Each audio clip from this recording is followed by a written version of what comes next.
차에서나 기다려. 이건 사장님들 파티지. 당신 같은 주부가 낄 자리가 아니야. 남편은 차갑게 쏘아붙이고는 옆에 선 여자의 허리를 감싸 안고 레드카펫으로 사라졌다. 싸늘한 주차장의 어두운 차창 너머로 아내는 그저 멍하니 그 뒷모습을 바라볼 수밖에 없었다. 수년간 그녀는 자신의 모든 것을 희생하여 저 오만한 남자의 부를 쌓아 올렸지만 이제 그는 그녀를 쓰레기처럼 내버렸다. 하지만 남자의 그 거만한 미소는 오래가지 못할 것이다. 오늘 밤 그의 모든 오만을 남김없이 무너뜨릴 거대한 무대가 그녀를 기다리고 있었으니까. 검은색 제네시스 G90의 실내에서 낮게 울리는 에어컨 소리는 호텔 로비에서 희미하게 들려오는 소음과 대조를 이루었다. 뒷좌석에 서지수는 허리를 꼿꼿이 세운 채 앉아 있었다. 가로등의 네온 불빛이 짙은 썬팅을 뚫고 들어와 그녀의 차분한 얼굴에 희미한 그림자를 만들었다. 과한 화장기 없이 검은색 원피스와 색을 맞춘 심플한 스카프만이 그녀를 감싸고 있었다. 운전석에 앉은 윤 기사, 10년 넘게 그녀의 가족을 위해 일해온 중년의 남자는 이따금 룸미러로 그녀를 힐끗 쳐다보았다. 늙은 운전기사의 이마에는 뚜렷한 걱정의 그늘이 서려 있었다. 주름진 그의 손은 분출할 자격도 없는 분노를 억누르며 운전대를 꽉 쥐었다. 사모님, 괜찮으십니까? 윤 기사의 목소리가 숨막히는 정적을 깼다. 원하시면 지금이라도 차를 돌리겠습니다. 댁으로 돌아가시죠, 사모님. 지수는 아주 옅은 미소를 지었다. 너무 옅어서 거의 보이지 않을 정도였다. 그녀의 오른손이 핸드백에서 은색의 작은 보온병을 꺼내 들었다. 그녀는 천천히 뚜껑을 열었다. 곧바로 옅은 김이 피어오르며 설탕 없는 블랙커피의 진한 향기를 실어날랐다. 매일 밤 그녀가 직접 남편을 위해 준비하던 그가 가장 좋아하는 커피였다. 예전에 강태주는 지수가 만들어준 커피 없이는 그 어떤 중요한 행사도 시작하지 못했다. 오늘 밤 그 보온병은 주인의 손길이 닿지 않은 채 그녀의 가방 안에 덩그러니 놓여 있었다. 괜찮아요, 윤 기사님. 여기서 기다리죠. 본 게임은 아직 시작도 안 했어요. 지수는 위압감이 느껴지는 단조로운 어조로 말했다. 그녀는 보온병 뚜껑을 컵 삼아 검은 커피를 조금 따른 뒤 천천히 한 모금 마셨다. 혀를 찌르는 쓴맛이 어째서인지 그녀의 심정과 딱 들어맞았다. 지수의 시선은 앞 유리를 뚫고 타오르는 듯한 붉은 카펫이 깔린 VVIP 로비 입구를 향해 있었다. 그곳 기자들의 카메라 플래시와 스포트라이트 세례 속에서 그녀의 남편 강태준이 당당하게 서 있었다. 아이러니하게도 지수의 신용카드로 구매한 완벽한 재단의 턱시도를 입은 채였다. 그는 젊고 비전 있는 패배를 모르는 리더의 이미지를 과시하며 호탕하게 웃었다. 하지만 윤 기사의 숨을 채게 한 것은 태준이 아니었다. 그의 왼쪽 태준의 팔짱을 소유욕 넘치게 낀 채 가슴이 깊게 파인 강렬한 붉은 드레스를 입은 젊은 여자가 서 있었다. 최유라. 태준이 늘 내가 지도하고 있는 홍보팀 인턴일 뿐이라고 말하던 여자. 오늘 밤 수십 개의 언론사 렌즈와 재개의 거물들 앞에서 태준은 그 인턴을 데리고 레드카펫을 걸으며 그의 법적 아내는 축축한 지하 주차장 구석에서 썩어가도록 내버려뒀다. 불과 몇 분 전 차에서 내리기 전에 남편이 했던 말이 지수의 귓가에 선명하게 맴돌았다. 당신은 윤 기사랑 차에서 기다려. 이건 사장님들 파티야. 중요한 사람들 모이는 자리라고. 당신은 그냥 주부잖아. 조 단위 투자나 주식 얘기를 해봐야 알아듣지도 못할 거고 괜히 나까지 창피하게 만들지 마. 지수는 다시 커피를 한 모금 마셨다. 그녀는 울지 않았다. 눈물은 이미 몇 달 전에 다 말라버렸다. 심장은 안정적이고 계산된 리듬으로 뛰고 있었다. 사람들은 이 어두운 주차장에서의 기다림이 한 아내에게 가해질 수 있는 절대적인 굴욕이라고 생각할지 모른다. 그들은 몰랐다. 사냥꾼에게 어둠이란 사냥감을 조준하기 가장 좋은 장소라는 것을. 기자들의 카메라 플래시가 눈부시게 터졌다. 하지만 태준에게 그것은 천국의 빛이었다. 카메라 셔터 소리 하나하나가 그의 자아를 강화하는 주문처럼 들렸고 그가 그토록 갈망하던 인정을 채워주었다. 그는 가슴을 부풀리고 한 손으로 보타이를 매만졌다.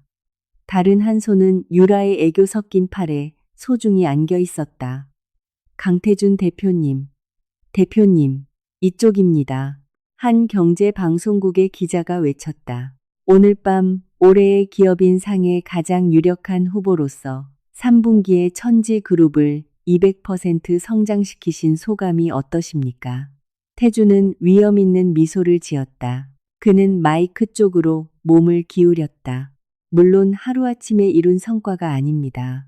이것은 제가 맨바닥부터 쌓아 올린 전략적 비전의 결실입니다.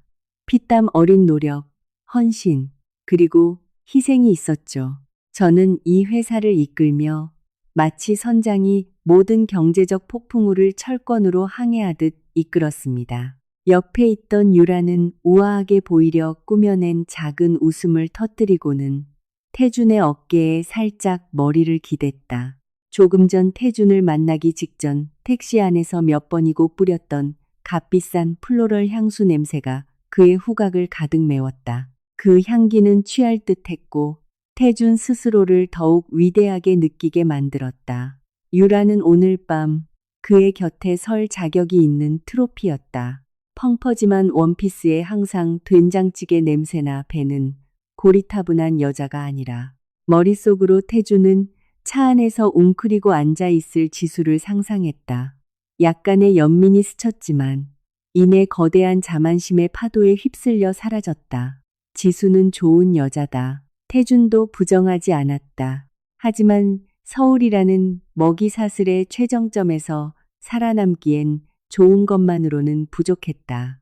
지수는 구식이었다. 그의 아내는 너무 순진해서 서류 덤이나 직원들 보험 처리, 그리고 스크린 뒤에 따분한 숫자들에만 매달렸다. 지수는 이곳에 서서 수천 명의 직원을 지휘하고 장관들에게 존경받는 기분이 어떤 것인지 몰랐다. 태주는 자신이 천지그룹의 신이라고 느꼈다. 대표님 옆에 이 아름다운 여성분은 누구십니까? 새로운 사업 파트너이신가요?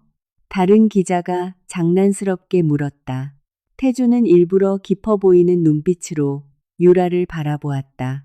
이쪽은 최유라 씨.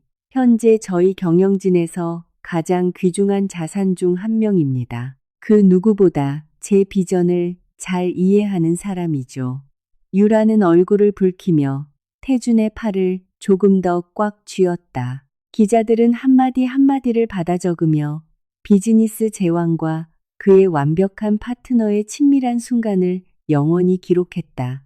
태준은 턱을 높이 쳐들고 호텔 볼룸으로 들어섰다.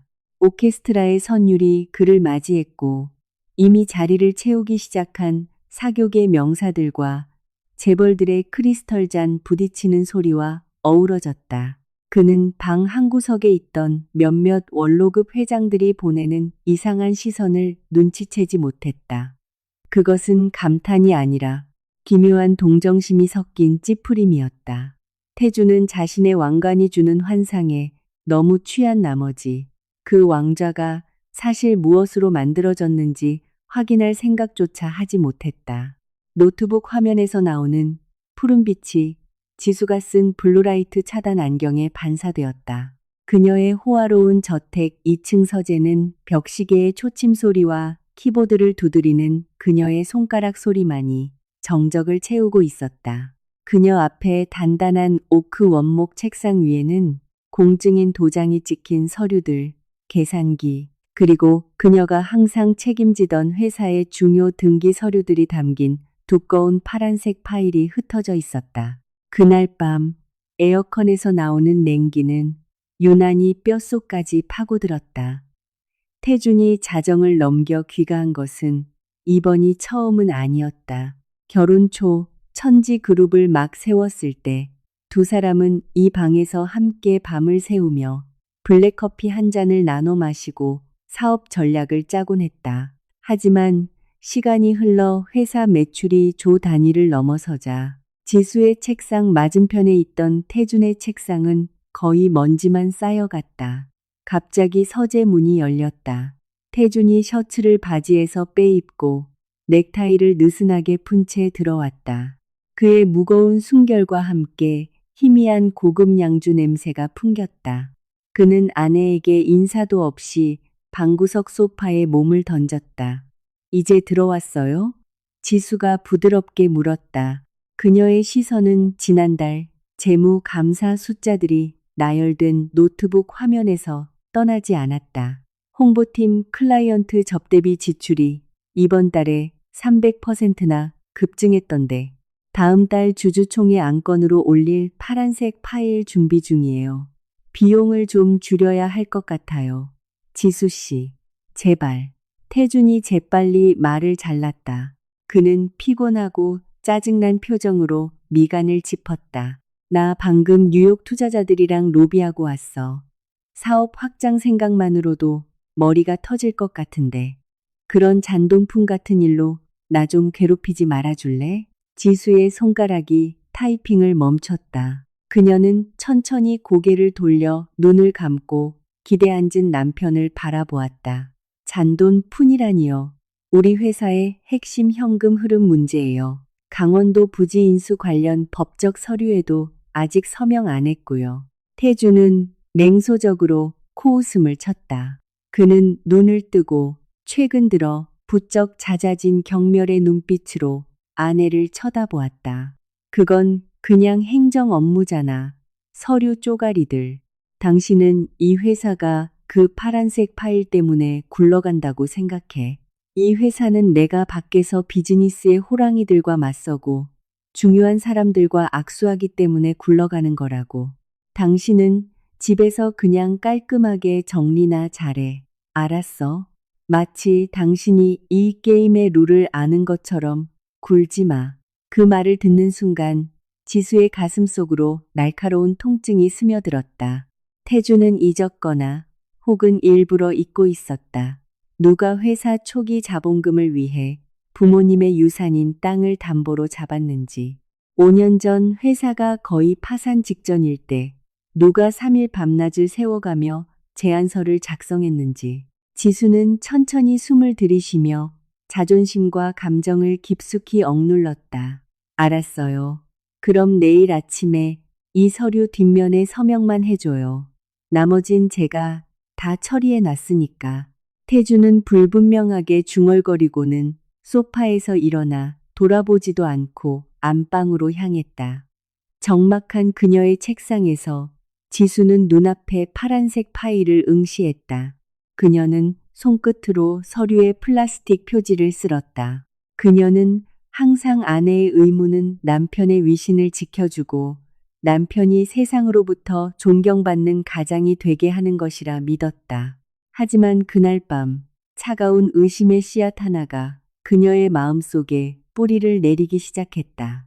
그녀가 지켜주던 남자가 실은 등 뒤에서 그녀를 찌를 칼을 몰래 준비하고 있었다는 것을 암시하듯 섬유 유연제의 라벤더 향은 항상 지수에게 안정감을 주었다. 깨끗하고 밝은 집 세탁실에서 그녀는 태준의 더러운 옷이 담긴 빨래 바구니를 마주하고 섰다. 이 일은 사실 가사도우미가 할 수도 있었지만 지수는 항상 세탁 전에 남편의 셔츠와 재킷 주머니를 직접 확인하는 것을 고집했다. 그것이 아내의 관심 표현이라고 생각하는 작은 습관이었다. 지수의 손이 태준이 이틀 전 도쿄로 출장을 간다고 했을 때 입었던 짙은 회색 재킷 안주머니를 더듬었다. 그녀의 손가락에 반듯하지 않게 접힌 종이 조각이 닿았다. 그녀는 그것을 꺼냈다. 얇고 구겨진 가멸지였다. 지수가 접힌 종이를 펴자 도쿄가 아닌 서울 도심의 한 최고급 5성급 호텔 로고가 눈에 들어왔다. 그녀의 눈이 희미한 검은 잉크로 인쇄된 글자들을 훑었다. 객실, 프레지덴셜 스위트, 투숙객, 강태준, 숙박 일수, 2박, 룸서비스, 레드와인 2잔, 티라미수 하나. 지수의 숨이 몇 초간 떠섰다. 몸이 그대로 굳었다. 동시에 그녀의 후각이 회색 재킷 깃에 묻은 낯선 향기를 포착했다. 태준의 남성적인 스킨 향도 사무실의 냄새도 아니었다. 그것은 여자의 향수 냄새였다. 너무 달콤하고 조금은 코를 찌르는 저렴한 플로럴 향. 재킷 아래 쌓여있던 흰 셔츠 깃끝에는 말라붙은 옅은 분홍색 얼룩이 있었다. 립스틱 자국이었다. 꼬박 1분 동안 세탁실은 거세게 뛰는 지수의 심장 소리만으로 가득 찼다.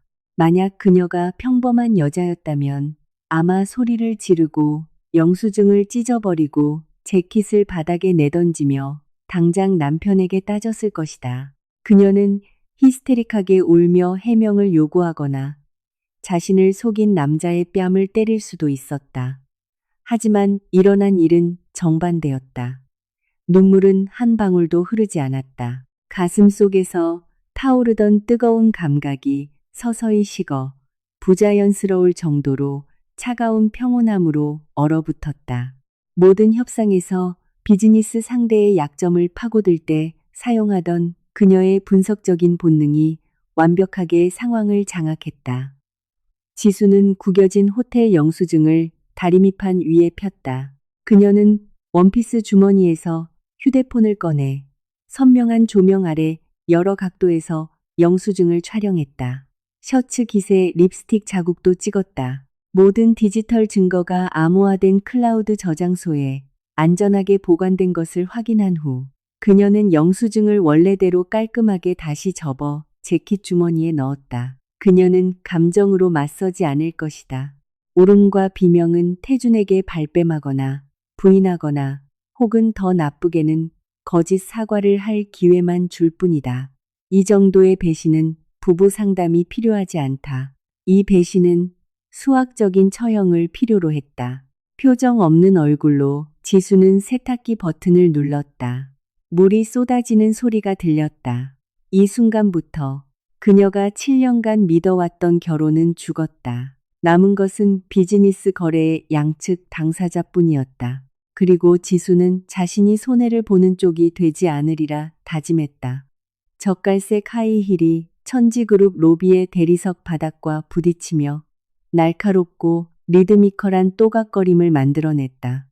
최유라는 고개를 꼿꼿이 세운 채 임원 전용 엘리베이터로 향했다. 마치 수천억 가치의 이 마천루가 자신의 왕국인 것처럼 일반 엘리베이터 앞에서 줄을 서 있던 몇몇 고참 직원들이 숨기지 않는 냉소적인 눈빛으로 그녀를 쳐다봤다. 유라는 그저 경멸적인 미소로 화답했다. 저 하찮은 것들이나 떠들라지. 그들은 단지 홍보팀의 26살짜리 인턴이 6개월도 안 되어 CEO의 핵심 서클에 진입한 것을 질투할 뿐이었다. 서서히 30층으로 올라가는 엘리베이터 안에서 유라는 엘리베이터 벽 거울에 비친 자신의 얼굴을 쓸어보았다. 그녀의 붉은 립스틱은 완벽했고 피부는 태준이 내준 법인카드로 다닌 비싼 클리닉 덕분에 밝게 빛났다. 유라에게 태준은 파내기 아주 쉬운 금광이었다. 그는 칭찬에 목말라 했고 슈퍼히어로처럼 숭배받길 원했으며 자존심만 건드려주면 쉽게 조종할 수 있었다. 접근 초기에 유라는 그저 태준이 그의 위대한 비전에 대해 이야기할 때 감탄하며 듣는 척하고 숭배하는 눈빛으로 그를 바라보기만 하면 되었다. 나머지는 고급 호텔에서 자연스럽게 일어났다. 엘리베이터 문이 열렸다. 유라는 밖으로 나와 노크도 없이 대표이사실로 바로 들어갔다. 그곳에서 태준은 그의 커다란 가죽 의자에 기댄 채 공증인에게서 온 법률 서류 더미를 보며 골치 아픈 표정을 짓고 있었다. 좋은 아침, 자기. 유라는 애교 섞인 목소리로 인사를 건네며 책상을 돌아 태준의 목 뒤로 팔을 감았다. 그녀는 그의 뺨에 가볍게 입을 맞췄다. 왜 이렇게 표정이 굳어 있어? 우리 보스, 이것 좀 봐. 태준은 투덜거리며 서류 더미를 옆으로 밀쳤다. 서지수가 계속 부산지사 주식 구조조정 문제로 시끄럽게 굴어 배당금 분배 비율 가지고 잔소리를 해대는데 머리가 아파 죽겠어. 지수의 이름이 나오자 유라는 혐오감을 숨겼다. 그녀는 태준 옆 의자를 끌어와 다리를 꼬고 앉았다. 오빠, 왜 아직도 그 여자가 간섭하게도? 그 여자는 공격적인 사업 확장에 대해 아무것도 모르는 촌스러운 여자일 뿐이잖아. 원래 오빠 성공의 빌부터 살던 주부 아니었어? 태주는 침묵했다. 그의 자존심이 유라의 말을 긍정했다. 오빠, 이건 내 회사야. 아, 내 말은 오빠 회사. 유라는 달콤한 미소로 정정했다. 오빠가 두뇌고 오빠가 얼굴이야. 언제까지 집에서 아내가 보낸 행정 업무에 시달릴 거야? 오빠가 완전히 통제해야 해. 이사들한테 오빠가 천지그룹의 유일한 지배자라는 걸 보여줘. 필요하면 저 서류들 다 버려버려. 그 여자한테 자기 분수를 알게 해줘야지. 태주는 유라를 바라보고는 그 서류 더미를 쳐다보았다. 내 말이 맞아. 내가 너무 무르게 굴었어. 이 모든 걸 내가 만들었어. 내가 결정해야지. 유라는 만족스러운 미소를 지었다. 그녀는 푹신한 의자에 편안히 기대앉았다. 곧 강태준 사모님이라는 칭호가 자신에게 넘어올 것을 상상하며 그녀는 자신이 모든 승리 카드를 쥐고 있다고 느꼈다. 그녀는 자신이 상황을 매우 천재적으로 조종했다고 생각했다. 유라와 태준이 그들의 눈먼 자만심 속에서 알지 못했던 것은 태준이 방금 옆으로 밀쳐버린 서류가 단순한 행정 업무가 아니라는 사실이었다. 그것은 그 남자가 어리석게도 무시해버린 법적 권력 이양 보고서였다. 눈이 먼 채 유라는 이 건물에서 그들이 숨쉬는 공간의 통제권을 쥔 인물에게 전쟁의 북을 울린 것이었다. 자신이 진짜 설립자를 쓰러뜨릴 수 있다고 착각한 한 인턴의 치명적인 실수였다. 이사회 회의실의 두꺼운 카펫 위로 지수의 발걸음은 아무 소리도 내지 않았다. 하지만 그녀의 존재만으로도 회의실의 온도는 갑자기 뚝 떨어지는 듯했다. 유리로 덮인 타원형 테이블 끝에서 태준이 분기평가 회의를 주재하고 있었다. 그는 셔츠 소매를 팔꿈치까지 걷어 올린 채 서 있었다. 반면 유라는 그의 옆에 앉아 마치 안주인이라도 된 듯 최신 태블릿으로 무언가를 부지런히 기록하고 있었다. 지수의 손에는 두꺼운 파란색 파일이 단단히 들려 있었다. 복사 용지 특유의 냄새와 인공적인 레몬향 방향제 냄새가 섞여 역겹게 느껴졌다. 그녀는 이 본사 사무실에 발을 들인 적이 거의 없었다.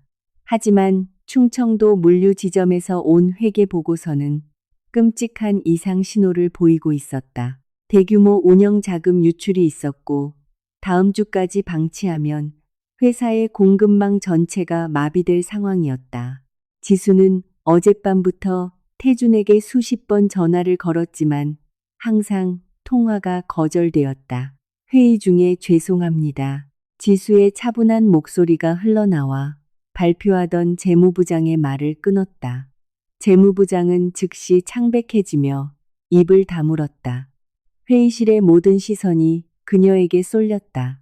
충청 지점에 유동성 위기가 발생했습니다. 여보, 이번 달 프로모션 부서 지출을 보류하고 그쪽 적자를 막아야 해요. 여기 파일에 감사 요약본을 가져왔어요. 태주는 턱이 굳어진 채 아내를 노려보았다. 목에 핏대가 섰다. 고위급 임원들 앞, 그리고 특히 지금 지수를 경멸적인 미소로 쳐다보는 유라 앞에서 태주는 자신의 권위가 짓밟히고 있다고 느꼈다. 지금 뭐 하는 짓이야? 일정에도 없이 회의실에 들어와? 태준이 낮고 위협적인 목소리로 으르렁거렸다. 긴급 상황이에요. 이 구조조정 법률 서류에 오늘 서명하지 않으면 쾅! 태준이 손바닥으로 유리 테이블을 내리쳤다. 충격음이 크게 울려 퍼져 몇몇 직원들이 의자에서 움찔했다. 지수는 눈 하나 깜빡하지 않았다. 그만해, 서지수. 태준이 문 쪽을 가리키며 소리쳤다. 네가 뭔데 공식적인 자리에서 회사 자금 흐름을 지시해? 수조 원짜리 비즈니스는 네 세상이 아니야. 넌 뒤에서 집안일이나 해. 집구석에서나 통하는 그 불안해하는 주부 마인드. 이사회에까지 끌고 와서 창피하게 만들지 마. 숨막히는 침묵이 회의실을 감쌌다. 유라는 고개를 숙여 짙은 붉은 립스틱을 바른 입술에 선명하게 번진 승리의 미소를 감췄다. 몇몇 직원들은 어색하게 서로 눈치를 보며 숨소리조차 크게 내지 못했다. 지수는 그 자리에 얼어붙은 듯 서 있었다. 그 말들은 그녀의 명치를 강타했다. 하지만 이상하게도 더 이상 아픔은 느껴지지 않았다. 그녀의 마음속에서 눈앞의 남자에 대한 마지막 연민을 붙들고 있던 달아빠진 끈이 소리 없이 툭 끊어졌다. 지수는 천천히 고개를 숙여 손에 든 파란색 파일을 내려다본 후 다시 남편의 눈을 마주 보았다. 알겠습니다. 대표님, 원하시는 대로 해드리죠. 지수는 아주 낮고 아주 차가운 마치 눈 내리는 밤의 바람, 속삭임 같은 목소리로 말했다. 그녀는 몸을 돌려 다시는 돌아보지 않고 회의실을 나갔다. 태주는 자신이 방금 논쟁에서 이기고 권력을 확립했다고 생각했다. 그는 몰랐다. 지수의 등 뒤에서 닫힌 회의실 문소리가 실은 그의 경력의 관뚜껑에 박히는 마지막 못소리였다는 것을. 볶은 아라비카 원두향이 청담동 한 구석에 숨겨진 카페의 공기를 가득 채웠다. 이 카페는 일부러 눈에 띄는 간판 없이 은밀하게 설계되어 대중의 시선을 피해 비밀스러운 만남을 원하는 임원들에게 완벽한 피난처가 되어 주었다. 어둑한 방구석, 조각된 나무 파티션 뒤에 지수는 젓갈색 가죽 소파의 등을 기대고 앉아 있었다. 그녀 앞에 티크 원목 테이블 위에는 아무것도 주문하지 않았다.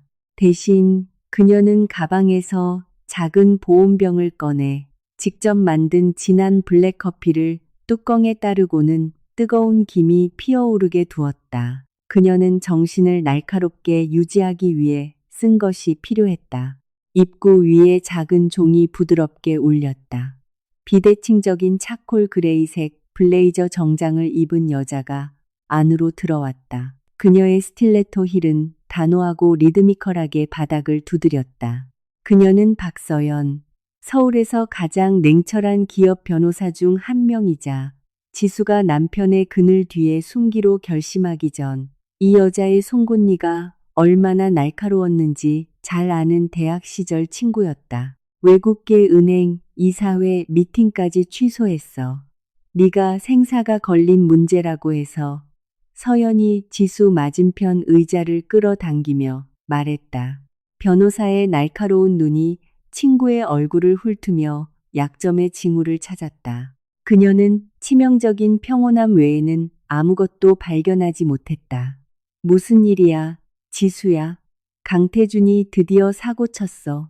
지수는 말로 대답하지 않았다. 그녀는 핸드백을 잡아 어제 회의실에 가져갔던 것과 같은 파란색 파일을 꺼내 서연의 바로 앞까지 나무 테이블을 가로질러 천천히 밀었다. 비밀리에 전면적인 내부 감사가 필요해. 가장 작은 계좌 이체 내역, 부풀려진 홍보비, 법인카드 사용 내역까지. 지수가 담담하게 말했다. 그녀는 블랙커피를 한 모금 마시며 쓴맛이 혀에 퍼지게 두었다. 하지만 가장 중요한 건 설립 정관 전부, 지난 5년간의 주주총회 의사로, 그리고 저 안에 있는 조항들의 법적 효력을 다시 한번 검증해 줬으면 해. 서연은 미간을 찌푸렸다. 명품 시계로 장식된 그녀의 손이 파일을 열었다. 길고 가는 손가락이 빠르게 서류를 한 장 한 장 넘겼다. 몇 분간 그들의 테이블에는 침묵이 흘렀다. 종이 넘어가는 소리와 가끔씩 참는 듯한 서연의 숨소리만 들렸다. 서서히 서연의 이마에 잡혔던 주름이 사라지고 그 자리를 포식자의 미소가 차지했다. 그녀는 파일을 닫고 테이블 위에 양손을 깍지 낀 채 감탄이 가득한 눈빛으로 지수를 바라보았다. 지수야. 서연이 몸을 앞으로 숙이며 속삭였다. 설마 내 그 멍청한 남편, 자기가 지금까지 뭘 서명했는지 전혀 모르고 있다는 말만 해줘. 태준 씨는 디테일을 싫어하는 남자야. 지수가 차분하게 대답했다. 그녀의 시선은 정면을 향했다. 박수갈채와 스포트라이트, 장관들과의 악수를 좋아하지. 그 사람한테 500페이지짜리 법률 문서를 읽는 건 하찮은 아랫사람들이나 하는 일이야. 그는 그냥 자기 비싼 펜을 어디에 휘갈겨야 하는지에만 관심이 있어. 서연은 작게 웃었다. 건조하고 유머 없는 웃음이었다. 그녀는 파란색 파일을 가볍게 두드렸다. 이건 단순한 서류 이상이야, 지수야. 이건 그의 모든 자존심을 땅바닥까지 평평하게 밀어버릴 준비가 된 고성능 시한폭탄이라고. 서연은 회사 정관 서류의 중간 페이지를 다시 펼쳤다. 법적으로 내 기억을 되살려 줄게. 너희가 처음 천지그룹을 맨 땅에서 시작했을 때 너는 초기 자본금 담보로 내 부모님 유산인 땅을 썼어. 그래서 처음부터 주식 지분은 내게 유리했지. 하지만 정말 기가 막힌 건 3년 전 회사가 거의 망해서 개인 자금 수혈이 필요했을 때 일어난 일이야. 지수는 희미하게 고개를 끄덕였다. 그녀는 보석을 팔고 모든 개인 예금을 몰래 해지하여 대출 전환 주식 형태로 회사에 쏟아부었던 잠 못 이루던 밤들을 기억했다. 내 남편은 연례 주주총회 보고서를 읽기 귀찮아했지. 서연이 교활하게 빛나는 눈으로 말을 이었다. 그는 자신이 매년 결산 보고서에 서명하고 네가 만든 주주 결의안에 동의할 때마다 체계적으로 자신의 주식 지분이 희석되는 것을 인정하고 있었다는 사실을 몰랐던 거야. 서연은 종이 끝에 굵게 인쇄된 퍼센트 수치를 가리켰다. 75%. 아니, 마지막 전환으로 85%네. 천지그룹의 절대적 소유권 85%가 법적으로 네 손에 있어, 지수야. 나머지는 소액 투자자들에게 나뉘어 있고, 그럼 강태준 씨의 위치는? 지수가 물었다. 답을 이미 알고 있었지만 법률 전문가의 입에서 직접 듣고 싶었다. 강태준. 서연이 냉소적으로 웃었다. 이름은 운영이사로 등기되어 있지. 대중은 그를 CEO라고 불러. 항상 TV에 나오는 게 그 사람이니까.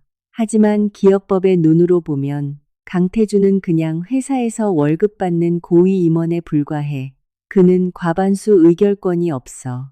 네 동의 없이는 인수 결정도 못해. 그리고 이 모든 것 중에 가장 달콤한 건 서연이 다시 몸을 기울였다. 그녀의 목소리가 날카로운 속삭임으로 낮아졌다. 집의 주주인 너는 그를 언제든지 일방적으로 해고할 수 있는 정권을 가지고 있다는 거야. 만약 우리가 그가 내연녀를 위해 쓴 회사 자금 횡령 증거를 들이밀면 퇴직금 한 푼 없이도 가능해. 지수는 이제 비어버린 보온병 뚜껑을 내려다보았다. 가슴 속에는 기쁨이 없었다.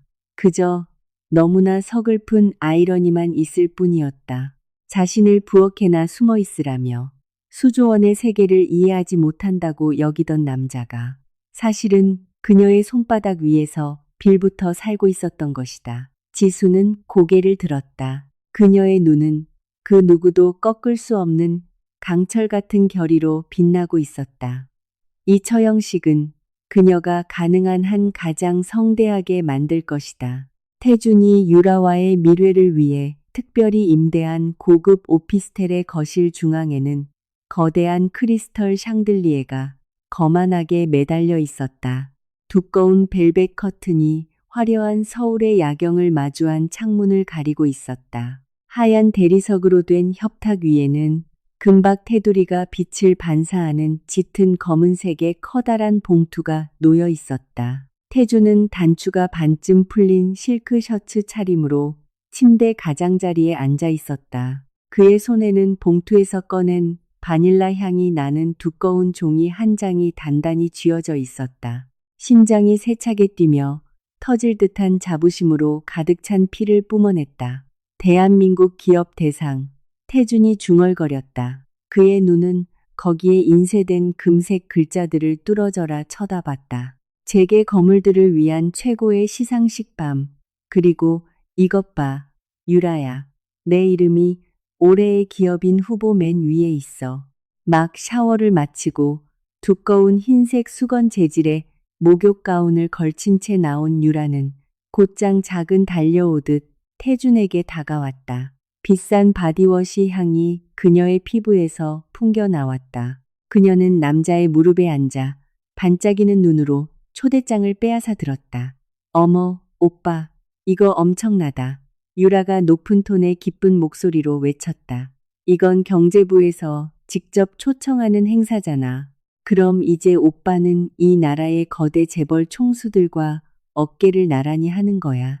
태주는 거만함으로 가득 찬 깊은 웃음을 터뜨렸다. 그는 유라의 허리를 끌어당겨 더 밀착시켰다. 물론이지. 이건 천지그룹에서 내린 나의 철권 통치 정책이 모두 성과를 거뒀다는 증거야.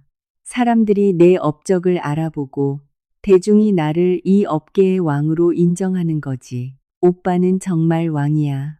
유라가 태준의 귓가에 속삭이며 손가락으로 그의 실크 셔츠 깃끝을 만지작거렸다. 그리고 왕은 샴페인 잔 잡는 법도 모르는 촌스러운 집사람이 아니라 나중에 레드카펫 위에서 옆에 설 만한 격이 맞는 왕비가 필요해. 태주는 유라의 머리를 쓰다듬으며 그 말을 곱씹었다. 이 행사는 단순한 시상식이 아니었다. 선포식의 무대였다. 전국의 언론이 참석할 것이고 수백만 쌍의 눈이 지켜볼 것이다. 만약 그가 지수와 함께 간다면 공격적이고 멈출 수 없는 현대적인 남성으로서의 그의 이미지는 너무 폐쇄적이고 지루한 아내의 아우라에 의해 퇴색될 것이다. 네 말이 맞아. 태준이 천천히 말했다. 그의 눈은 앞을 내다보며 그들에게 쏟아질 카메라 플래시를 상상했다. 내가 널 그 행사에 데려갈게. 유라야, 넌 내 옆에서 그 레드카펫을 걷게 될 거야. 내 모든 비즈니스 파트너들이 내 진짜 파트너가 누군지 보게 하자고. 유라는 승리의 미소를 지으며 태준의 목을 힘껏 껴안았다. 젊은 내연녀의 머릿속에서 시상식의 밤은 새로운 황후의 대관식 밤이었다. 두 사람은 가짜 권력의 도취감에 빠져 하늘을 찌르는 야망과 자아에 눈이 먼 채 방금 그들이 들고 있던 금빛 초대장이 실은 그들 자신의 처형대로 향하는 소환장이었다는 것을 조금도 깨닫지 못했다. 아침 햇살이 안방 커튼 틈을 비집고 들어와 공기 중에 춤추는 미세한 먼지들을 비쳤다. 호화로운 저택 식당의 아침 식사 분위기는 지수의 발밑 대리석 바닥만큼이나 차가웠다. 그녀는 조용히 앉아 토스트에 딸기잼을 발랐다. 반면 맞은편 테이블의 태주는 휴대폰으로 무언가를 계속 입력하며 바쁘게 음식을 씹었다. 그는 불안해 보이면서도 숨길 수 없는 기대감에 차 있었다. 오늘 밤 중요한 행사가 있어. 태주는 휴대폰 화면에서 얼굴을 뗄 생각도 없이 입을 열었다. 대한민국 기업 대상 시상식이야. 당신도 와야 해. 지수의 손이 멈췄다. 그녀의 손에 들린 잼 나이프가 빵 위 1인치 상공에 떠 있었다. 웬일이에요. 공식 행사에 나를 다 데려가고 보통은 내가 방해만 된다고 했잖아요. 태주는 거칠게 코웃음을 치며 마침내 휴대폰을 내려놓았다. 이건 그냥 형식적인 거야, 지수 씨. 주최 측에서 기혼인 초대 손님은 배우자를 동반해야 한다고 하더라고. 등록 절차 때문이라나. 하여튼 이상한 관료주의지. 하지만 잘 들어. 거기서 내 이미지 망치는 일 없었으면 해. 지수는 남편의 눈을 깊이 들여다보았다. 망친다니. 무슨 뜻이에요? 당신도 알잖아? 거기 환경이 얼마나 상류층인지. 그들은 거시경제, 글로벌 주식, 그리고 국가 간 투자에 대해 얘기한다고. 태주는 매우 뚜렷한 경멸적인 어조로 말했다. 그는 거만하게 물을 한 모금 마셨다. 화장은 평범하게 해. 나중에 호텔에 도착하면 윤기사랑 차에서 기다리고 있어. 나 혼자 볼룸에 들어갈 테니까. 이건 사장님들 파티지. 당신 같은 주부가 있을 곳이 아니야.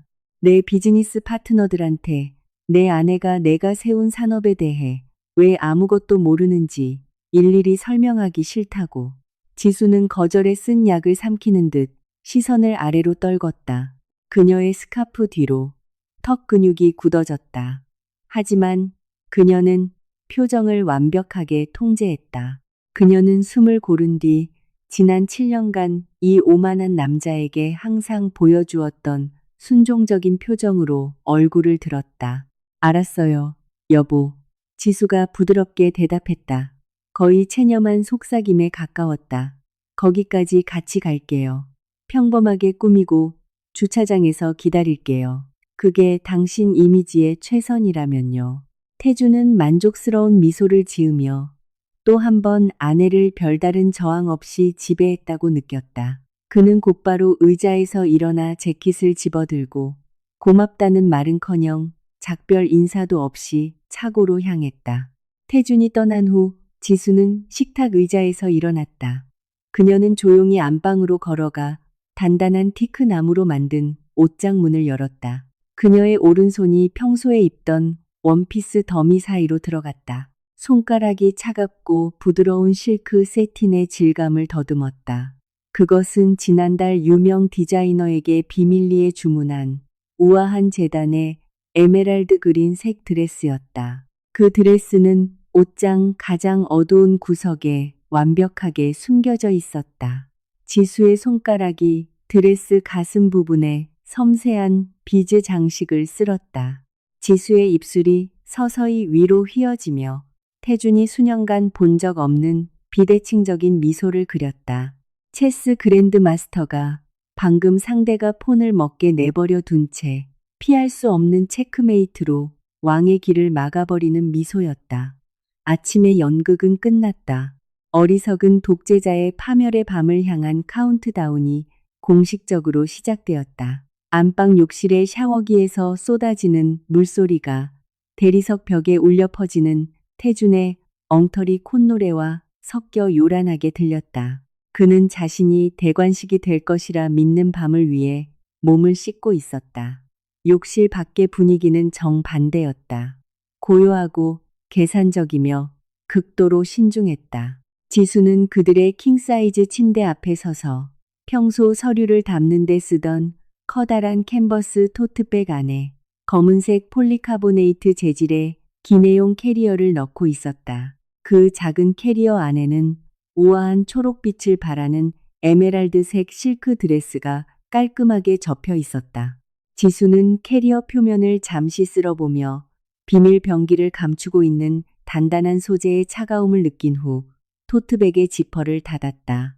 그녀의 발걸음은 거의 소리 없이 나선형 대리석 계단을 내려가 차고로 향했다.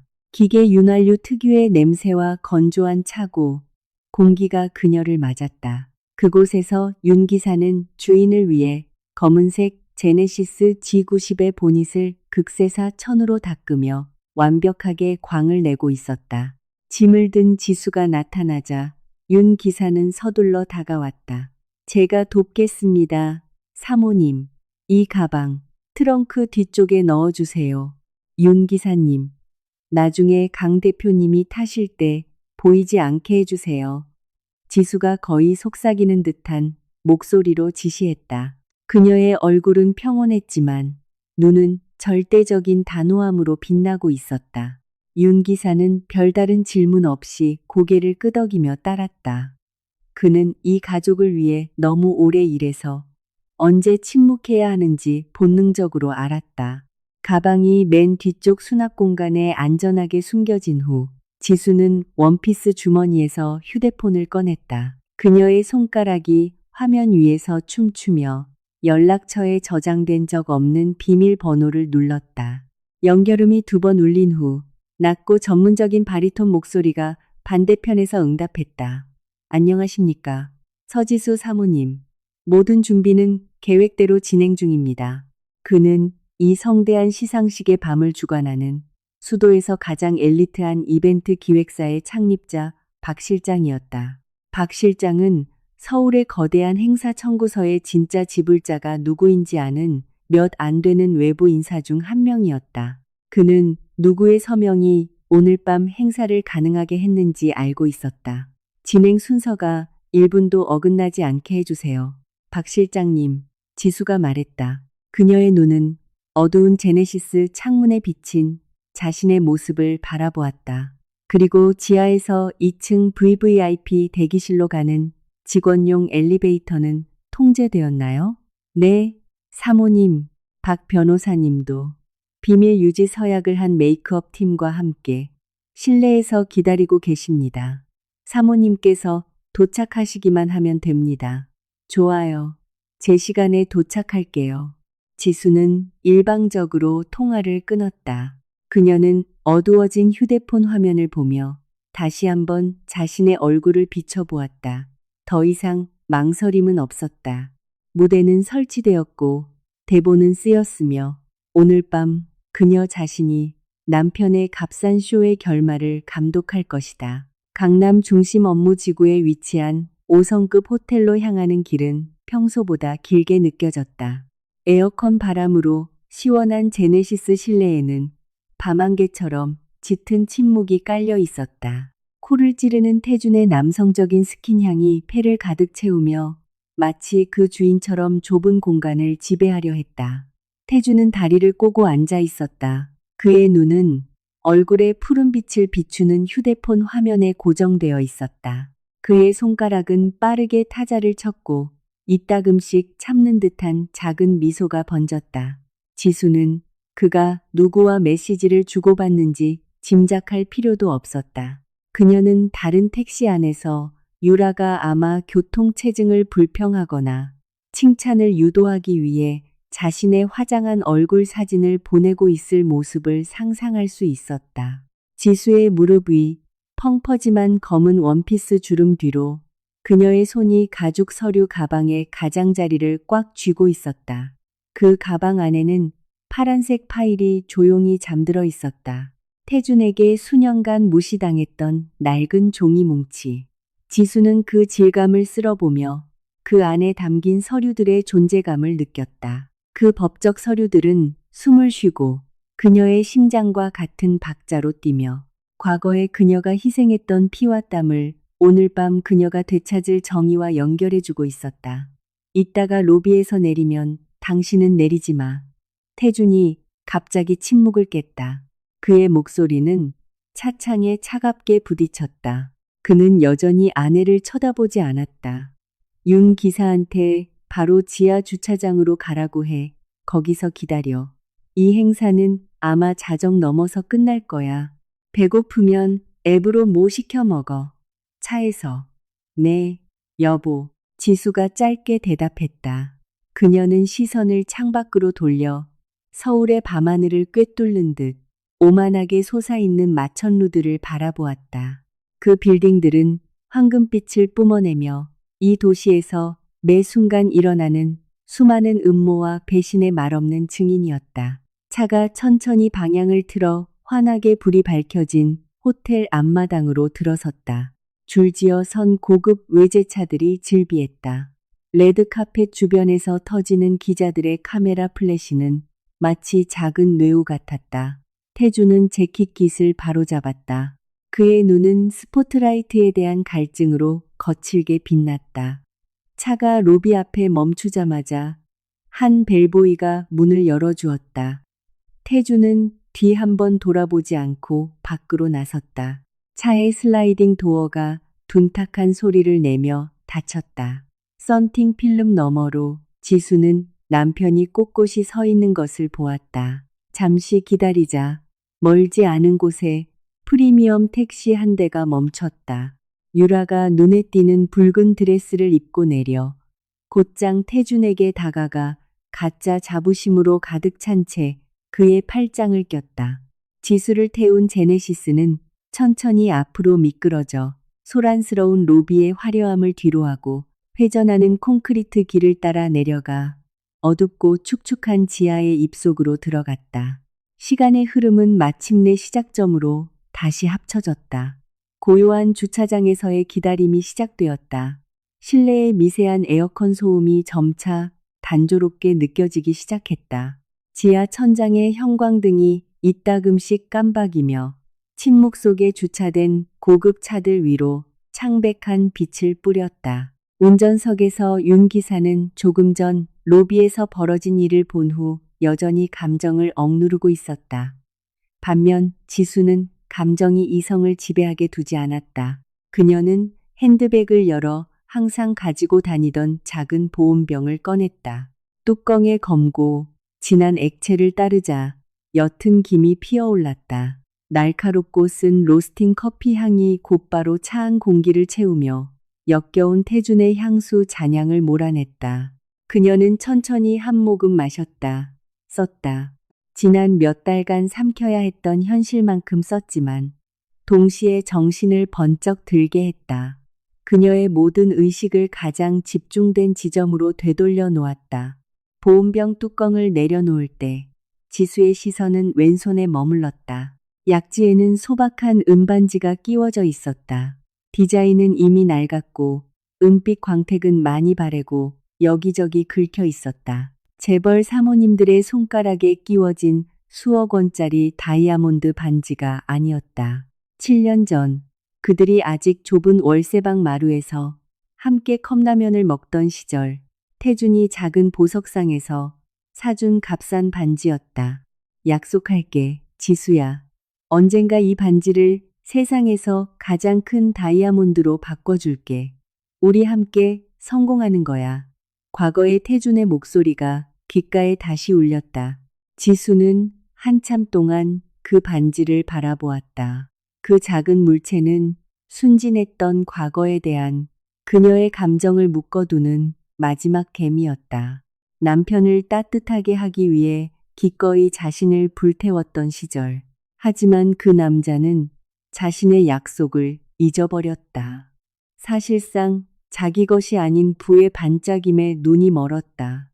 아주 천천히, 그러나 한치의 망설임도 없는 움직임으로 지수의 오른손 손가락이 그 은반지를 잡았다. 그녀는 천천히 그것을 잡아당겼다. 반지가 그녀의 차가운 피부와 마찰하며 마침내 완전히 빠져나왔다. 이제 텅 비어버린 그녀의 약지에 희미한 붉은 자국을 남겼다. 지수는 몸을 앞으로 숙여 낡은 은반지를 윤 기사의 운전대 바로 앞 대시보드 위에 올려놓았다. 작은 금속 조각이 단단한 플라스틱 대시보드와 부딪히며 작은 소리를 냈다. 눈물 없는 고요한 이별이었다. 바로 그 순간 좌석에 놓여있던 지수의 휴대폰 화면이 켜졌다. 박 실장에게서 온 메시지였다. 단 3단어로 된 짧은 문장이 밤의 남은 정적을 무너뜨렸다. 시간이 되었습니다, 사모님. 지수의 발걸음이 호텔 직원구역의 콘크리트 복도에 낮게 울렸다. 이곳은 위층의 화려함과는 극명하게 대조되었다. 여기서는 구운 고기 냄새, 향신료 냄새, 그리고 주방에서 들려오는 접시 부딪히는 소리가 따뜻한 공기와 뒤섞여 있었다. 호텔 직원들이 바쁘게 지나다녔지만 커다란 캔버스 가방을 든 윤 기사와 함께 걷는 소박한 차림의 여성을 주목하는 사람은 아무도 없었다. 그들은 직원 외 출입 금지라고 쓰인 무거운 철문 앞에 도착했다. 윤 기사가 박 실장이 조금 전 그의 운전기사 재킷 주머니에 넣어준 특별 출입 카드를 댔다. 문이 부드러운 소리를 내며 열렸고 시스템이 단 한 층으로만 가도록 잠긴 화물용 엘리베이터가 나타났다. 2층에서 엘리베이터 문이 열리자 분위기는 완전히 바뀌었다. 두꺼운 카펫이 발소리를 흡수했고 어둑한 크리스털 샹들리에 조명이 눈부신 형광등을 대신했다. 그 비밀 복도 끝에 마호가니 목재 문이 열려 있었다. 록간이 법일에서 서연이 문지방에 서서 가슴 앞에서 팔짱을 낀 채 날카로운 미소를 짓고 있었다. 늘 그렇듯 시간 정확하네. 그녀가 길을 비켜주며 인사했다. 지수는 안으로 들어섰다. 그곳은 급조된 메이크업 룸으로 변신한 호화로운 스위트룸이었다. 밝은 전구가 달린 거울들이 벽 한쪽을 지배했다. 3명의 전문 메이크업 아티스트와 스타일리스트가 즉시 고개를 숙여 그녀를 맞이했다. 유리 재질의 화장대 위에 지수는 서류 가방을 놓고 그 안에서 약간 낡은 파란색 파일을 꺼내 호화로운 보석함 바로 옆에 두었다. 오늘 밤의 모든 것을 설명하는 대조였다. MC가 최종 발표를 위해 무대에 오르기까지 45분 남았어. 서연이 시계를 확인하며 말했다. 그녀는 지수를 머리부터 발끝까지 훑어보았다. 내 남편이랑 그 싸구려 여자가 널 보고 숨도 못 쉬게 만들어주자고. 지수는 고개를 끄덕였다. 그녀는 방의 칸막이 스크린 뒤로 걸어갔다. 그녀가 소박한 검은 원피스를 벗자 실크 옷감이 스치는 소리가 들렸다. 그녀가 스크린 뒤에서 나왔을 때 방 안의 분위기는 순식간에 바뀌었다. 몸에 꼭 맞는 에메랄드 그린색 실크 드레스가 그녀의 자태를 위압적인 우아함으로 감쌌다. 소매와 목 부분의 섬세한 비즈들이 흩뿌려진 보석 조각처럼 빛을 반사했다. 비슷한 색조의 실크 스카프가 우아하고 세련되게 스타일링되어 이제 전문가의 손길로 다듬어진 그녀의 얼굴을 감쌌다. 화장은 과하지 않았지만 그녀의 단단한 턱선과 이제 흑요석 단검처럼 날카로워진 눈빛을 강조했다. 마지막으로 누드톤 립스틱이 발라지자 지수는 화장 의자에서 일어섰다. 아까부터 지켜보던 서연이 천천히 일어섰다. 그 강인한 변호사는 감탄을 거의 숨기지 못했다. 너 CEO처럼 안 보여, 지수야. 서연이 친구의 어깨를 쓸며 속삭였다. 지수는 거울에 비친 자신의 모습을 바라보며 테이블 위에 파란색 파일을 집어들어 몸 옆에 가볍게 안았다. 그럼? 사형 집행인이 목숨을 거두러 온 것 같아. 서연이 만족스러운 미소를 지으며 대답했다. 마호가니 문에서 조용한 노크 소리가 들렸다. 검은 옷을 입은 직원이 안으로 고개를 내밀었다. 부름이 있었습니다. 여왕님께서 왕좌에 오르실 시간입니다. 고급 파인 차이나 접시에 부딪히는 은수저 소리가 볼룸 구석에서 라이브 밴드가 직접 연주하는 클래식 재즈 선율과 어우러졌다. 수백 송이의 흰 장미와 거대한 크리스털 샹들리에로 장식된 거대한 공간은 값비싼 향수, 쿠바시가, 그리고 세계적 수준의 트러플 요리 냄새로 가득했다. 이곳은 서울 금융 포식자들의 생태계였다. 가장 친절한 미소가 종종 가장 치명적인 의도를 숨기는 곳. VVIP 후보들을 위해 마련된 가장 앞줄 원형 테이블에 태주는 다리를 꼬고 앉아 있었다. 그의 손은 그를 위해 특별히 준비된 금박이 입혀진 스파클링 워터가 담긴 크리스털 잔을 능숙하게 돌리고 있었다. 유라는 그의 옆에 바싹 붙어 앉아 지나가는 누구에게나 미소를 과시하며 자신이 사회 계층의 최상위 계급에 성공적으로 진입했다고 느끼고 있었다. 다음 분기에는 경기도에 공장 2개를 인수할 계획입니다. 현금 흐름이 아주 건강해서 은행 대출 같은 건 신경 쓸 필요도 없고요. 태준이 일부러 목소리를 키워 그의 테이블에 앉은 2 중년 남자 앞에서 자랑했다. 그 2 남자는 30년 동안 업계에서 잔뼈가 굵은 원로 부동산 재벌들이었다. 태준의 허풍을 듣고 2 사람은 서로 잠시 눈빛을 교환했다. 그들 중 한 명인 박 회장은 묘하고 어색한 미소를 지었다. 대단하시군요, 강 대표님. 아주 공격적이십니다. 박 회장이 와인을 천천히 마시며 말했다. 하지만 서지수 사모님께서 그 인수에 대해 허락은 하셨습니까? 제가 알기로는 그분 계산은 죽은 자산 확장에 관해서는 매우 깐깐하시던데. 이 자리에서 아내의 이름이 언급되자 태준의 턱이 즉시 굳어졌다. 그의 옆에 있던 유라는 작게 헛기침을 하며 얼굴이 굳었다. 지수는 제 아내입니다. 박 회장님. 태준이 상처받은 자존심을 감추려 억지 웃음을 지으며 대답했다. 그녀는 책상 뒤에서 행정적인 일들을 처리하지만 이사회 수준의 전략적 결정은 전적으로 제 손에 있습니다. 현장의 남자들 일에는 간섭하지 않아요. 박 회장과 그의 동료는 침묵했다. 이번에 그들이 태준에게 보낸 시선은 더 이상 어색함이 아니었다. 아주 진심 어린 동정의 눈빛이었다. 두 사람은 누가 은행에 담보 서류를 쥐고 있는지, 그리고 누구의 서명이 천지그룹에서 법적 구속력을 가지는지 아주 잘 알고 있었다. 하지만 이 상류층 사이의 불문율은 그들이 다른 회사 집안일에 끼어드는 것을 금했다. 박 회장은 그저 천천히 고개를 끄덕이며 대화를 끝내는 형식으로 잔을 들어 올렸다. 태주는 그 동정의 시선이 담긴 의미를 깨닫지 못했다. 그는 그것을 늙은 용들이 자신과 같은 젊고 확장적인 피에 대해 느끼는 경외감이라고 착각했다. 그의 자부심은 볼룸 천장을 뚫고 더욱 높이 솟아올랐다. 갑자기 볼룸의 주 조명이 서서히 어두워졌다. 재즈 음악이 멈추고 웅장하고 심장을 뛰게 하는 오케스트라 연주로 대체되었다. 푸른 빛이 도는 하얀 스포트라이트가 어둠을 가르고 레드카펫 바닥을 휩쓴 뒤 주 무대 위에 정확히 멈췄다. 유명 MC이자 행사의 주최자인 박 실장이 투명한 아크릴 연단으로 당당하게 걸어 나왔다. 그의 목소리는 맑고 권위 있게 울려 퍼져 순식간에 방 안의 수천 명의 손님을 침묵시켰다. 존경하는 내외 귀빈 여러분, 이 나라 경제의 기둥이신 여러분, 우리는 가장 기다려온 행사의 마지막에 다다랐습니다.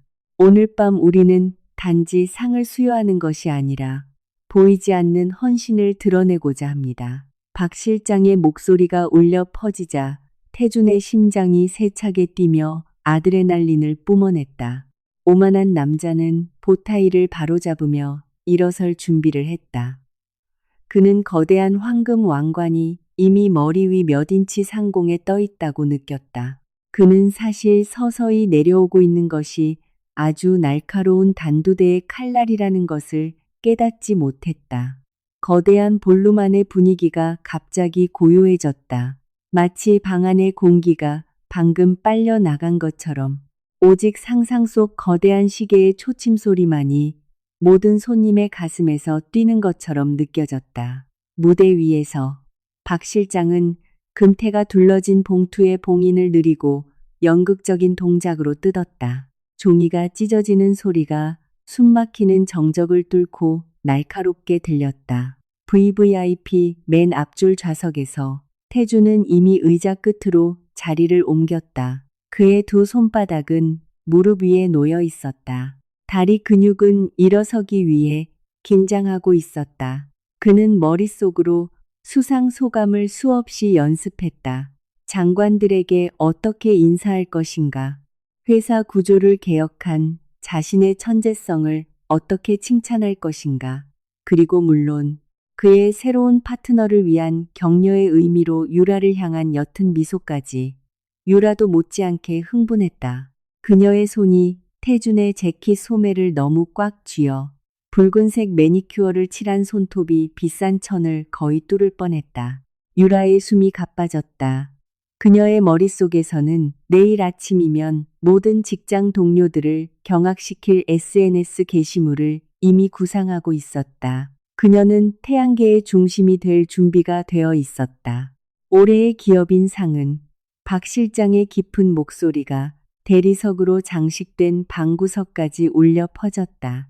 단순히 서류 위에 찍힌 이익의 숫자가 얼마나 큰지로만 평가되지 않았습니다. 경제 전문가와 장관들로 구성된 심사위원단은 변칙적인 인물을 찾았습니다. 언론 앞에서 말만 잘하는 인물이 아니라 진정한 두뇌, 비즈니스 제국에 숨겨진 설계자를 말입니다. 태주는 침을 삼켰다. 그는 MC가 하는 모든 말에 동의하며 천천히 고개를 끄덕였다. 그래, 그게 나야. 내가 바로 설계자야. 그의 마음이 오만하게 외쳤다. 오늘 밤의 수상자는 박 실장이 영혼처럼 느껴지는 몇 초의 정적을 두고 말을 이었다. 모든 확장 단계를 놀라운 법률적, 재정적 지능으로 검증한 지배주주입니다. 우리 모두를 아우르는 거대 비즈니스 그룹의 진짜 설립자입니다. 태준의 미소가 활짝 피었다. 그의 하얀 치아가 방에 남은 빛에 반짝였다. 그는 가짜 겸손으로 가득 찬 얼굴을 준비하며 긴 숨을 들이쉬었다.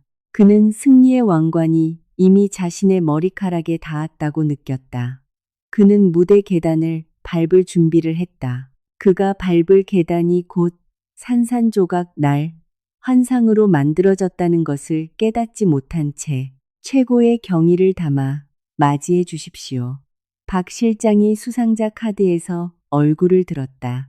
그의 목소리가 두 옥타브 올라가며 힘차게 울려 퍼졌다. 천지그룹 성공신화의 합법적인 소유주, 대주주이자 핵심 두뇌, 서지수님입니다. 그 이름이 공중으로 날아올라 볼룸의 벽에 부딪히고 1톤짜리 쇠망치처럼 태준의 귀를 강타했다. 의자에서 몸을 반쯤 일으켰던 태준은 갑자기 얼어붙었다. 폐가 작동하는 법을 잊어버린 듯했다. 심장이 고통스러운 박동 하나를 건너뛰었다. 머리가 심하게 윙윙거렸다. 서지수. 그의 아내 이름. 왜 박 실장이 그 집구석 여자의 이름을 부르는 거지? 주최 측에서 치명적인 오타라도 낸 건가? 옆에 있던 유라도 깜짝 놀랐다. 그녀는 재빨리 태준 쪽으로 고개를 돌렸다. 그녀의 눈썹이 날카롭게 모이며 그 남자가 줄 수 없는 설명을 요구했다. 오빠, 왜 오빠 아내가 이거 잘못 읽은 거 맞지? 유라가 떨리는 목소리로 속삭였다. 태준은 대답하지 않았다. 그의 눈은 무대를 향해 휘둥그레졌다. 입은 살짝 벌어졌지만 아무 소리도 나오지 않았다. 그는 상황을 이해하려 애썼다. 오만함에 무뎌진 그의 이성이 합리화를 시도했다. 어쩌면 지수가 동반자로서 무대에 초청된 걸지도 모른다. 아니, 박 실장은 분명히 합법적 소유주와 대주주라고 말했다. 차가운 무언가가 태준의 발끝에서 척추를 타고 기어 올라왔다. 태준의 뇌가 항의를 구성하기도 전에 무대 위에 주 스포트라이트가 빠르게 회전했다. 앞줄에 태준의 자리를 비추는 대신 눈부신 하얀 빛은 손님들의 바다를 가르고 어둠을 꿰뚫어 2층에서 우아하게 휘어져 내려오는 볼룸의 주계단 끝에 정확히 멈췄다. 방 안의 모든 머리, 재벌, 언론인, 그리고 고위 관리들의 수백 쌍의 눈이 일제히 빛의 근원을 향해 돌아갔다. 절대적인 침묵이 방을 뒤덮었다. 속삭임도, 잔 부딪히는 소리도 없었다. 모두가 방금 그들의 상식을 뒤흔든 이름의 주인공을 기다렸다. 눈을 멀게 하는 빛의 세례 아래 크리스털로 덮인 한 쌍의 하이힐이 그림자 뒤에서 천천히 걸어 나왔다. 처형의 문은 활짝 열렸고 사형 집행인은 도끼를 들고 온 것이 아니라 바라보는 모든 이를 죽일 듯한 우아함으로 내려오고 있었다. 하이힐 끝이 레드카펫에 닿으며 낮지만 울림 있는 소리를 냈다.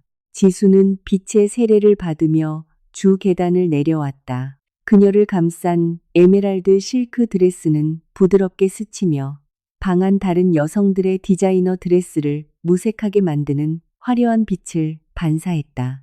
그녀의 스카프는 단정하게 스타일링되어 한치의 의심도 없는 절대적인 평온함을 발산하는 얼굴을 감싸고 있었다. 하지만 그 광경을 초현실적이고 위압적으로 만든 것은 화려한 드레스나 화장이 아니었다. 다른 사교계의 명사들처럼 다이아몬드가 박힌 클러치 백 대신 지수의 오른손은 가슴에 낯선 물체를 우아하게 안고 있었다. 약간 낡은 파란색 파일, 수년간 행정서류라며 무시당하고 경멸받았던 그 법률 문서가 이제 지수에게는 마치 왕의 칙령처럼 들려 있었다. 그녀의 두 걸음 뒤에서 서연이 차콜 그레이 정장 차림으로 따라 걸으며 마치 여왕을 호위하는 전쟁 사령관처럼 군중을 향해 날카로운 시선을 던졌다.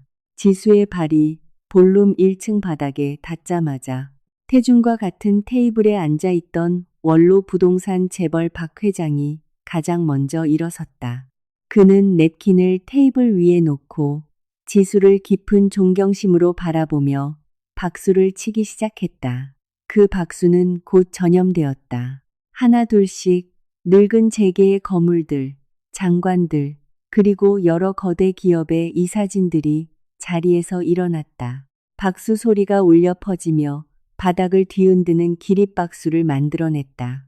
지수는 군중을 가르며 걸었다. 장식용 흰 장미 향이 그녀의 승리의 향기와 뒤섞였다. 그녀는 이따금씩 고개를 살짝 숙여 그녀를 경외심으로 바라보는 재계 원로들의 경의에 답했다.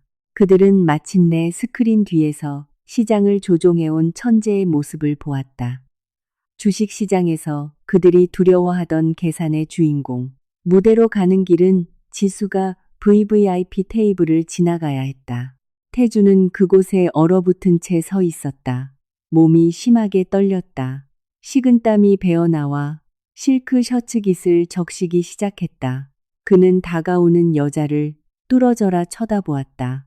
그는 다가오는 전돈달이 크고만 그의 아내였다. 그렇다. 얼굴 윤곽은 같았지만 아우라가 완전히 변해 있었다. 이 서지수는 그가 지하 주차장에서 기다리라고 했던 여자가 아니었다. 이 여자는 방금 잠에서 깨어난 거인이었다. 지수가 그의 테이블 바로 앞을 지날 때 에메랄드 드레스 옷감의 향기가 공기를 스쳤다. 된장찌개 냄새도 세제 냄새도 없었다. 오직 절대적인 권력의 향기만 있었다.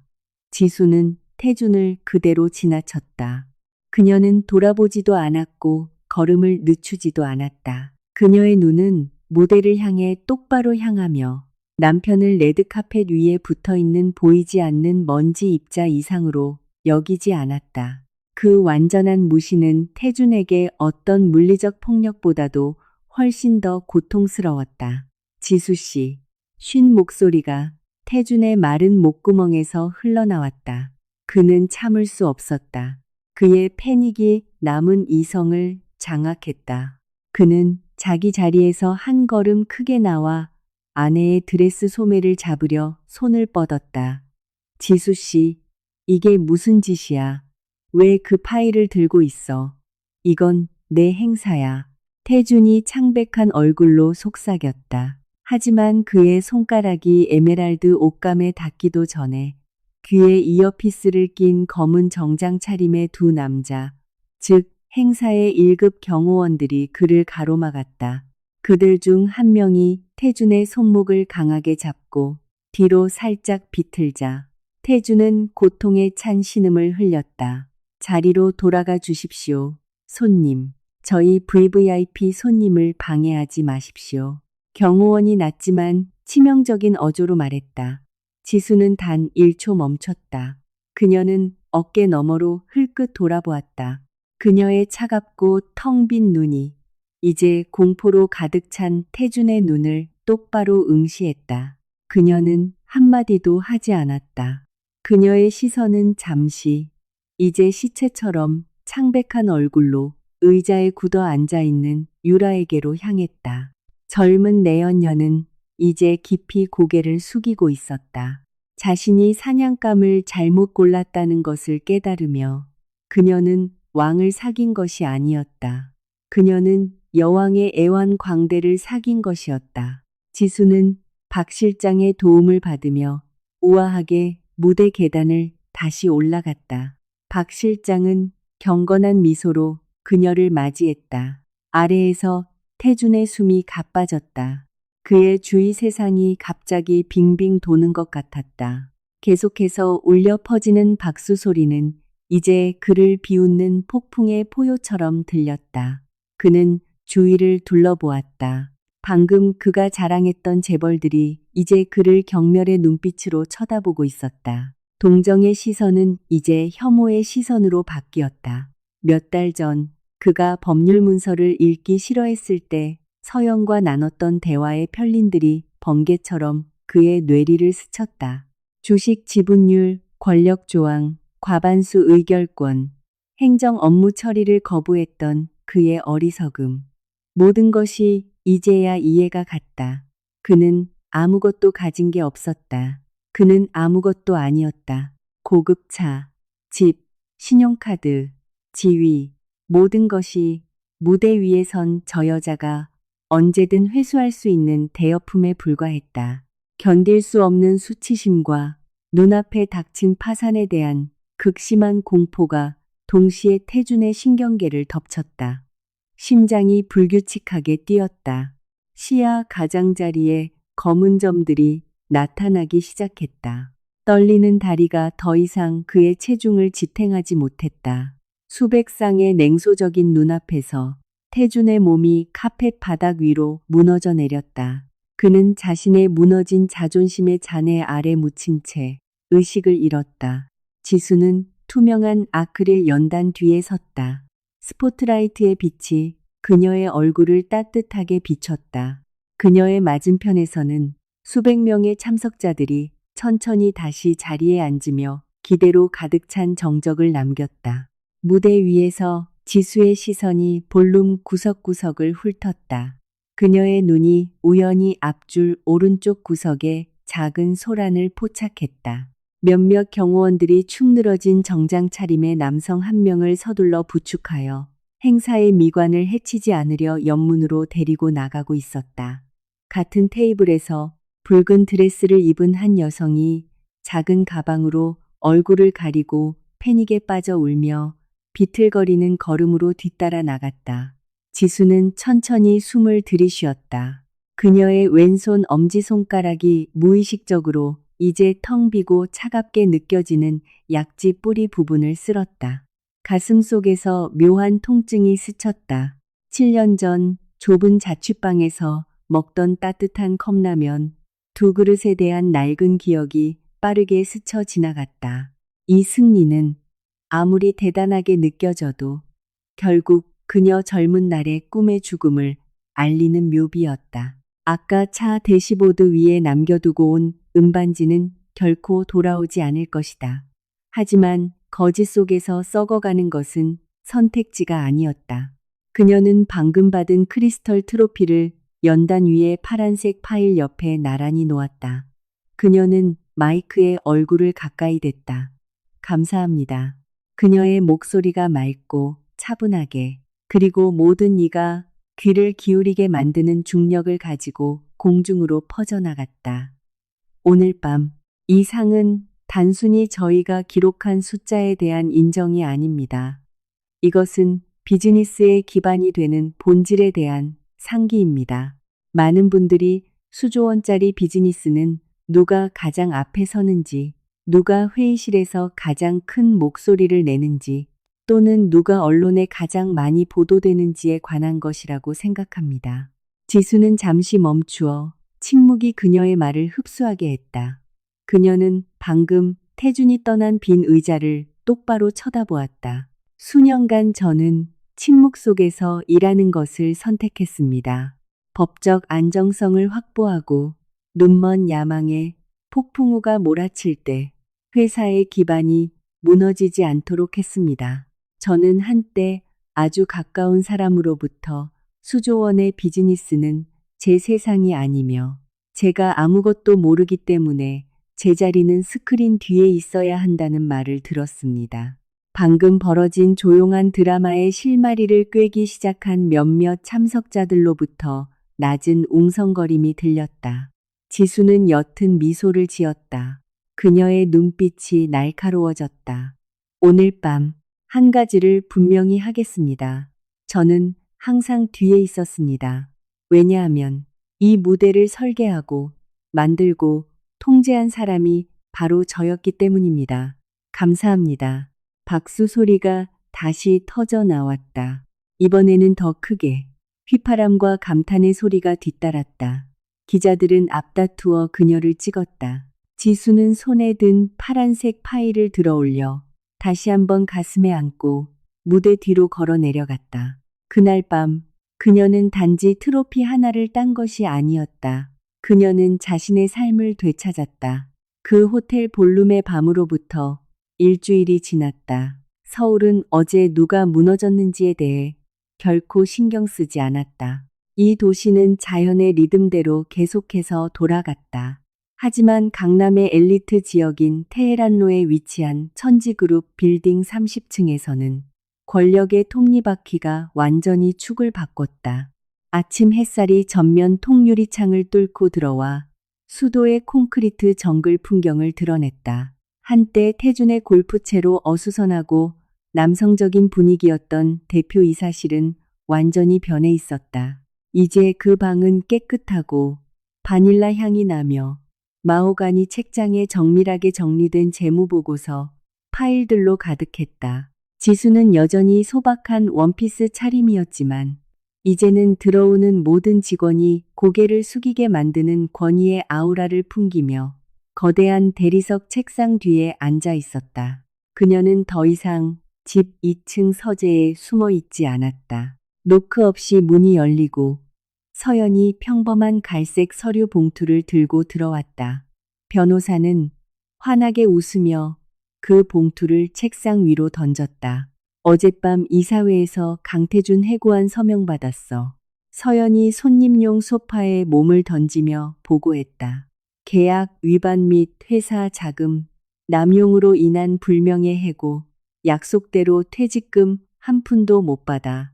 법인카드는 이미 정지시켰고 회사 차량은 오늘 아침에 우리 법무팀에서 회수했어.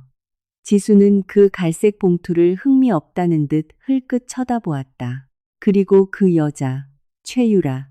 서연이 상쾌하게 웃었다. 시상식 다음 날 아침에 사표 냈더라. 네. 전 남편이 빈털터리가 돼서 다시 싼 월세방 구한다는 소식 듣자마자 전화번호 차단했다던데. 비극적이지만 아주 통쾌해. 그냥 둬요. 지수가 낮게 대답했다. 그녀의 눈은 새로운 경영진 발표 이후 급등하는 회사의 주가 그래프를 보여주는 컴퓨터 모니터로 다시 향했다. 그녀의 책상 한 구석, 이제는 상기시키는 의미로 유리 액자 안에 놓인 파란색 파일 바로 옆에 작은 은색 보온병이 있었다. 지수는 손을 뻗어 보온병 뚜껑을 열고 여전히 김이 모락모락 피어나는 진한 블랙커피를 따랐다. 그녀는 한 모금 마셨다. 혀를 찌르는 쓴맛은 지난주, 지난달 또는 작년과 같았다. 결혼은 정말 산산조각나 먼지가 되었다. 보이지 않는 상처가 항상 마음 한구석에 남을 것이다. 신뢰에 대한 교훈의 값비싼 대가였다. 과거를 배신하는 것은 결코 쉽지 않을 것이다.